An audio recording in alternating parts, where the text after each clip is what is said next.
à tous, nous sommes ensemble pour notre émission politique. Nous débutons notre semaine avec notre premier invité, Cédric Cornet, nouveau maire de la ville du Gosier. Avec Cédric Cornet, nous ferons un petit tour du Gosier, mais surtout nous parlerons de son investiture et puis de ce qu'il veut faire pour la ville du Gosier. Cédric Cornet, bonsoir et merci d'être avec nous. Bonsoir Yvelise, bonsoir à tous les téléspectateurs de Canal 10 et plus singulièrement à tous les Gozériens. Alors, il y a eu dimanche votre investiture. Vous avez été, on va dire, plébiscité. Alors, est-ce que vous êtes heureux ce soir? Est-ce que vous êtes content? Bien sûr que je suis heureux puisque c'est le rêve d'une vie, hein. Un jeune de la campagne du Gosier, première fois que ça arrive, qu'il soit maire du Gosier et je suis conscient de la chance, mais surtout de la charge qui m'incombe à présent. Ça veut dire que je prends toute la longitude et la largitude de la latitude de tout ce qui va entrer en jeu dans cette nouvelle prise de fonction. Parce que être maire du Gosier, c'est quelque chose qui nous contraint. C'est quelque chose où il va falloir prendre des décisions les plus justes à tout moment. Et je l'ai déjà vu depuis ce matin, on a un grand défi à relever avec les services, avec les employés communaux. Et je vous dis que quand j'ai fait le tour aujourd'hui de tout notre effectif, il y a beaucoup de qualité. Et ils demandent que ça, à travailler pour faire développer la commune, aller vers l'excellence. Et en tant que maire du Gosier, je suis très content de les avoir à mes côtés. Et je considère que comme mes, euh, mes, euh, comme toute mon équipe politique, les employés municipaux font partie aussi de mon équipe. Et je sens qu'il y a une vraie cohésion entre nous. Et on va aller de l'avant. Alors, vous avez été, bien sûr, sur la sellette il y a quelques années. On sait pourquoi je ne vais pas y revenir. Ensuite, on connaît les résultats de vos affaires. Et puis, vous avez été admis, en tout cas, à être candidat pour ces élections municipales et communautaires. Aujourd'hui, on se rend compte qu'il y a un acharnement contre vous qui, à mon sens, est peut-être un petit peu hors débat aujourd'hui. Donc, que pensez-vous de tout cela? Vous savez, depuis que je me suis présenté, du moins que j'ai annoncé ma candidature au régional en 2009, il y a toujours eu un acharnement anti-Cornet. Il est trop jeune. Est-ce qu'il est vraiment guadeloupéen? Alors que je suis né en Guadeloupe, je suis né à Pointe-à-Pitre, j'ai toujours vécu au Gosier, je parle créole, ma maman est créole, ma famille maternelle, c'est une famille très connue, c'est les Mâches-Claires. Euh, à ce moment-là, je me suis dit, il faut laisser parler les gens. Après, j'ai démontré mes capacités, démontré mes compétences et j'ai démontré mon caractère. À travers tout ça, je suis arrivé à créer le vote d'adhésion. Moi, je ne suis pas dans le côté mafia ou magouille. J'ai toujours respecté le vote démocratique. Et quand j'ai perdu, j'ai toujours honoré ma présence après la défaite. Je considère qu'en politique, il faut savoir apprendre à perdre et à gagner. Moi, j'avais jamais gagné, Madame Boissé. J'ai eu la chance d'avoir eu 2 sièges au régional en 2010. En 2014, j'ai été élu conseiller municipal de la ville du Gosier, conseiller communautaire de la Riviera du Levant. J'avais perdu. Je suis allé au conseil communautaire, j'ai été au conseil municipal. J'ai accepté mon sort. Et ça me fait quand même rire de voir des personnes hautement politiques qui n'acceptent pas la défaite. Après, quand les gens ont vu que je devenais dangereux et que j'avais un avenir important en Guadeloupe, on a tout fait pour me détruire. Mais moi, je n'ai jamais perdu le cap. Où est-ce que j'allais et pour qui j'allais? Parce que je rappelle que tout ce que je fais, c'est pour la population de la Guadeloupe et plus singulièrement la population du Gosier. Parce que je le redis même dans mon discours, quand on regarde le Gosier, d'une manière avisée, on voit toute la Guadeloupe. Donc, en politique, ce n'est pas le monde des bisounours. Tous les coups sont permis. Il faut comprendre que l'aspect judiciaire, l'aspect des armes à feu, des bombes, font partie de l'arsenal politique. Le lawfare qu'on dit en Angleterre, ça fait partie de la politique. Celui qui croit, c'est parce qu'il ne connaît pas le monde politique.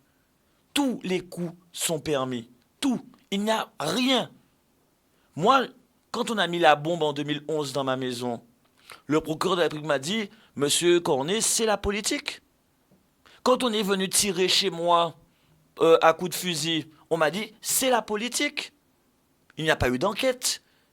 Quand j'ai appelé la police, j'aurais dit, oui, on m'agresse chez moi, il faut venir, il y a des coups de feu. On m'a dit, Monsieur Cornet, nous n'avons pas assez d'effectifs pour venir intervenir à mon café. Je l'ai pris avec philosophie.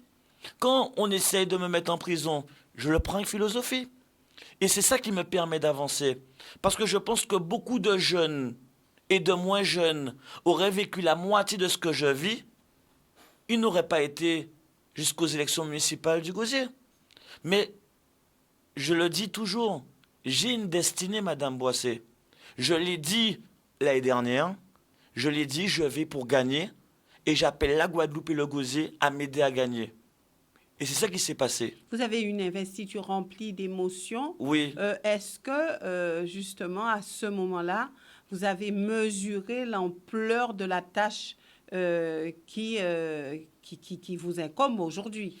Madame Boissé, je crois en une force supérieure aux humains qui me donne envie d'avancer et de parler. Moi, je crois en Dieu. Je crois en Nelson Mandela aussi. Et je me rappelle de tout le mal qu'on a fait à Nelson Mandela. Et Nelson Mandela est devenu une icône mondiale de la paix. Il a eu le prix Nobel de la paix. Il a rétabli l'égalité entre les Blancs et les Noirs en Afrique du Sud. Moi, j'ai eu l'occasion d'aller voir où il était en prison à Mandela Bay. J'ai eu cette chance d'aller en 2010 en Afrique du Sud. Si quelqu'un m'a donné envie d'aller en politique, c'est Nelson Mandela. Et quelque part, vous comparez à lui? Je ne me compare pas. Mais par contre, quand je doute, je lis son histoire, l'histoire de Madiba. Je lis les épreuves qu'il a traversées. Et je me dis, si lui, il est resté 27 ans en prison et qu'il est devenu président d'Afrique du Sud, icône. Parce que ce qu'on oublie, c'est ça qui est un peu rigolo en Guadeloupe.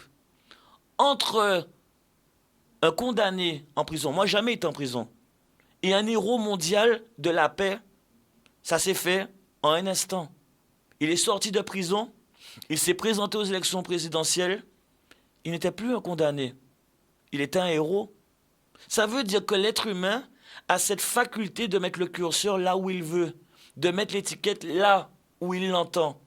Et c'est comme ça qu'on décourage des gens. Malheureusement, les personnes qui ont essayé de me décourager, ils ont amplifié en moi cette volonté de réussite. Quand je fais le porte-à-porte, quand je vais voir les gens et que je suis fatigué, j'ai fait 8 heures non-stop de porte-à-porte, quand je suis fatigué, je me dis, pense à Nelson Mandela. Il y a quelque chose qui me pousse, qui me dit, Cédric, tu ne dois pas t'arrêter. Aujourd'hui, je suis arrivé en mairie à 8 heures, je viens d'en sortir. Ça veut dire que j'ai travaillé toute la journée non-stop. Pourquoi? Parce que je pense à Nelson Mandela. Alors, votre première journée en mairie a été nourrie de quoi? Eh bien, travail, donc d'abord rendez-vous avec Madame la DGS, où on a fixé le cap pour réaliser les grands projets. Donc, je vais en venir, si vous voulez, par rapport à ça. On a rencontré tous les DGA pour pouvoir, on va dire, décliner tous ces grands projets par secteur. Et après, aller rencontrer le maximum d'employés municipaux dans leurs différents services, accompagnés des DGA, pour pouvoir leur expliquer l'impulsion. Parce que vous savez, vous me connaissez, Madame Boissé, moi j'aime l'efficacité et la rapidité. Et c'est le message que j'ai fait passer. Nous avons un programme qui est simple, efficace et prometteur. Il faut que ce soit réalisé au plus vite. Et dès le 23 juillet, le premier conseil municipal concret, puisque l'investiture c'est déjà un conseil municipal, mais celui qui sera établi le 23 juillet, on va déjà mettre en place le conseil municipal bénévole que j'ai signé avec vous, que je vous ai remis la preuve. N'oubliez pas, vous êtes la marraine. Donc vous êtes dans l'histoire, Madame Boissé, puisque ce sera la première fois qu'un territoire français pourra décider, une commune de 30 000 habitants à peu près, va décider d'être bénévole. Donc tout le conseil municipal sera bénévole pendant 6 ans. Ce n'était pas une démarche électoraliste, c'est concret. Et ça va se réaliser. C'est-à-dire que le 23 juillet, le gosier et les gosiériens rentrent dans l'histoire de France. Alors dites-moi, Cédric Cornet, le combat a été rude, vous l'avez dit, pour le premier tour, pour le deuxième tour. Est-ce que vous avez été soutenu par des forces politiques? La première force politique qui m'a soutenu, ce sont les gosiériens. Et vous avez remarqué le score qui a été vraiment extraordinaire. Et je tenais encore à remercier tous ces gosiériens, c'est près de 5000 voix. C'est historique. Dans une quadriangulaire, près de 50% des électeurs. C'est pour vous dire le travail que nous avons mené avec mon équipe. Et bien sûr, sans pour autant que les abîmes rentrent en gestion du gosier, je vais le dire honnêtement, ça m'a fait chaud au cœur que Éric Jalton dise sur une radio locale, j'appelle à voter Cédric Cornet comme en 2015. Et ça m'a encore encouragé. Il est venu sur le terrain? Non, il n'est pas venu. Non, il faut qu'on soit honnête. Il a envoyé des adjoints pour nous soutenir, pour venir parler lors de nos conférences. Ça s'est fait au cours de 2 conférences parce qu'on n'a pas fait beaucoup au deuxième tour. Parce que moi, les conférences, c'est pas ce que je préfère. Moi, je préfère aller voir les gens. Je suis très terrain, je suis très humaniste. C'est-à-dire que pour moi, je ne suis pas un politicien. Les politiciens, ce sont ceux qui parlent. Moi, j'aime faire. J'aime être au contact de la population. Je ne suis pas heureux. Là, comme aujourd'hui, je n'ai pas pu voir beaucoup de gosiériens.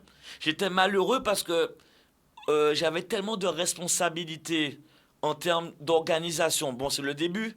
Mais moi, j'ai envie d'aller à Margaillard, j'ai envie d'aller à Beaumanoir, j'ai envie d'aller à Pliane, j'ai envie d'aller à Cocoyer, j'ai envie d'aller à La Brousse, j'ai envie aller à Montauban, j'ai envie d'aller à Moreau, j'ai envie d'aller voir les gens pour qu'on puisse mener un conseil municipal extérieur.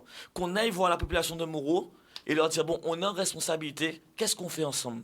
Qu'on aille voir la population de Petit Havre, on s'assoit et on dit, qu'est-ce qu'on fait ensemble? J'ai besoin du contact. C'est aussi ma grande force. Alors c'est vrai, Cédric Cornet, qu'on a entendu, et on connaît votre franc-parler, Oui. on a entendu par-ci, par-là, que vous avez été soutenu par Victorin Lurel, que vous avez été soutenu par Madame Borel. Alors, est-ce que c'est une réalité? Alors, Victorin Lurel l'a dit sur une autre télévision qu'il ne m'a jamais soutenu. D'accord? Et Madame Borel m'a dit au téléphone qu'elle m'encourageait. Mais elle ne l'a jamais dit en Publiquement? public ou en radio ou en média. Donc, vous savez, ça fait plaisir qu'une présidente du département vous dise à vous personnellement au téléphone, j'aurais aimé que tu gagnes. Mais elle l'a pas dit, bon, mais déjà qu'elle me le dise à moi, ça m'a fait du bien. Ça m'a réconforté dans ma campagne. Vous serez courtisé pour les élections régionales. Est-ce que vous y avez déjà pensé? Je le dis, Madame Boissé, j'ai été élu pour 2 élections, les municipales et les communautaires. Je dois me concentrer pour répondre à la mission qu'on m'a donnée, de pouvoir faire que l'outil de la Carle puisse aider Gosier, Sainte-Anne, Saint-François et Désirade. C'est là que je veux fonctionner. C'est pour ça que vous voulez être le président de cette communauté? Je ne parle pas en termes de présidence, je parle en termes de respect, de vérité. Je considère que le président de la Riviera du Levant doit être honnête, au moins envers les 3 autres maires qui l'entourent. Ça, pour moi, c'est une priorité. Et surtout, qu'il soit le garant de l'esprit communautaire. La dernière mandature, 2015-2020, a été un échec de ce côté. Je prends juste l'exemple de ces 4 piscines en eau de mer, au lieu d'en faire une seule sur le territoire. Il n'y avait pas. Et donc, il faut aussi répondre à l'appel de la population. Quand je vois Tonton, Courtois, je vois qu'il y a près de 20 maires qui ont changé. Ça veut dire que la population demande un renouvellement, un rajeunissement. Le maire de la Riviera du Levant ne peut pas être de l'ancienne maison, ne peut pas être de l'ancienne, de l'ancienne méthode, du mensonge. On ne pourra pas aller dans ce sens-là. Si on n'a pas un discours de vérité, si on n'a pas une volonté de faire ensemble, on ne pourra pas gagner. Donc, si c'est pour être président de la CARL et qu'au final, à la fin, dans 6 mois, aux élections régionales, tout explose, c'est pas possible. Si les conseillers communautaires me font confiance pour être leur président de la Riviera du Levant, je serai le garant de cet esprit communautaire. Je serai le garant que pendant les élections régionales, ça n'explose pas. Parce qu'en 2015, la CARL a explosé en plein vol. Parce qu'il y avait des avis contraires, des clans contraires, des partis contraires. Qu'est-ce qui vous fait dire que vous serez un rassembleur, que vous pourrez justement insuffler Je vous donne l'exemple de ma commune. Je vous donne l'exemple de ma commune, Madame Boissé. Ma commune était divisée. Nous avons démontré par notre philosophie, par notre empathie, notre solidarité, nous considérons que nous avons un conseil municipal uni. Après, peut-être que dans les différences, dans les nuances, demain, pour se démarquer, quelqu'un pourrait dire qu'il n'est pas dans ce conseil municipal uni. Mais moi, de mon côté, et de nous, la liste au service de la population du Gosier, on a tendu la main. Et je prends l'exemple du CCAS, c'est historique. Le maire dispose de 8 postes politiques pour pouvoir exercer au CCAS. Normalement, il ne met que des politiciens de son groupe. Moi, j'ai appelé Madame Virolan. Je lui ai dit, Madame Virolan, lors de Canal 10, vous avez dit que vous vouliez lutter pour que le CCAS soit plus fort. Je vous prends au mot. Je vous mets dans le CCAS. C'est historique. Jamais on ne met quelqu'un d'un autre groupe dans les 8 du CCAS. Et que s'est-il passé? Elle a accepté. Et en public, au Palais des Sports, nous avons validé sa candidature. Et elle est dans le CCAS, du moins pour le CCAS, elle est dans notre groupe de travail. Donc, on lui a dit qu'elle reste dans son opposition si elle le veut, dans sa nuance, dans sa différence, mais nous travaillons avec elle. Et je ferai pareil pour Madame Jeanne, je ferai pareil pour Monsieur Patrice Pierre-Justin, pareil pour Madame Bordelais, pareil pour Madame Nadia Cédini. Malheureusement. Et Monsieur Christophe? Mais il n'est pas venu, donc je ne peux pas savoir. Je ne sais, peut-être qu'il a démissionné. Peut-être que M. Dino a démissionné. Peut-être que Mme Béziat a démissionné. Il n'était pas au conseil municipal. Donc, en tant que maire, je vais leur envoyer un courrier. Vous avez l'intention de travailler avec l'opposition, c'est ça? Avec au moins, Mme Boissé, pour travailler avec quelqu'un, il faut qu'il soit présent. Première réunion, moi, je vous le dis, Mme Boissé, en 2014, j'ai perdu, j'ai pleuré. J'ai pleuré tout ce que j'avais à pleurer le soir. Et le lendemain, je suis reparti travailler. Pourquoi M. Christophe, M. Dino et Mme Béziat ne sont pas venus? Normalement, la démocratie, il y a plus de 2000 personnes qui ont voté pour eux. Ils représentaient un courant. Ils représentaient une énergie du Gosier. Pourquoi leur faire un tel affront? Pourquoi manquer de respect à la population du Gosier? Pourquoi mépriser les Gosieriens? Moi, lorsqu'on avait fait 40% avec Mme Méry, même si on avait perdu, même si j'étais triste, même si j'étais désolé parce que je voulais agir pour régler le problème de l'eau, pour aider les Gosiens à aller mieux, eh bien, j'ai dit, c'est le peuple qui a décidé. C'est la démocratie. Malheureusement, il y a des gens qui ne respectent pas la démocratie. Et c'est ça qui est triste. Y a-t-il, selon vous, nécessité de vous entourer d'experts pour bien gérer cette commune? Mais Madame Boissé, il y a beaucoup d'experts, beaucoup de qualité. Je l'ai vu encore aujourd'hui. Dans mon cabinet, j'ai aussi des experts. Et lors des missions, nous ferons appel à des chargés de mission experts dans leur domaine pour valoriser la commune du Gosier. Ce que je veux avec mon équipe, Madame Boissé, nous voulons changer le visage de Gosier. Nous voulons mettre l'efficacité, la rapidité, mais surtout la beauté en avant.